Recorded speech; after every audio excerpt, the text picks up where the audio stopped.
Bonjour tout le monde, je m'appelle Martin, je suis producteur laitier dans la province du Québec au Canada et aujourd'hui je vous emmène voir ce qu'il y a à l'intérieur d'un silo tour. Donc pour commencer, il faut entrer à l'intérieur du cabanon du silo. On va jeter un petit coup d'œil à l'intérieur de la chute, c'est l'endroit où l'ensilage va descendre. C'est un silo de 70 pieds de haut. Maintenant, on va monter en haut, voir ce qu'il y a à l'intérieur. Vous voyez ici, c'est ce qu'on appelle le videur du silo. C'est ce qui souffle l'ensilage dans la chute pour qu'on puisse nourrir les vaches. Alors, on peut voir ici ce qu'on appelle la roue d'entraînement. C'est la roue qui fait tourner la machine à l'intérieur du silo. On voit ici sur la droite, maintenant au centre, c'est les vis d'alimentation qui servent à gruger dans l'ensilage pour l'emmener vers le centre.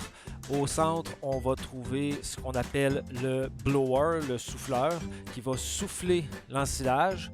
On peut le voir ici au centre. Il est entraîné par des courroies d'entraînement qui sont entraînées par le moteur électrique que vous voyez ici. Et finalement, sur la gauche complètement, on voit des pesées. Les pesées servent à équilibrer l'ensemble pour donner plus ou moins de pic si on veut que l'ensilage descende plus ou moins rapidement. Alors voilà, c'était l'intérieur d'un silo tour. Donc on met un j'aime, on s'abonne et on se retrouve dans une semaine pour la prochaine vidéo.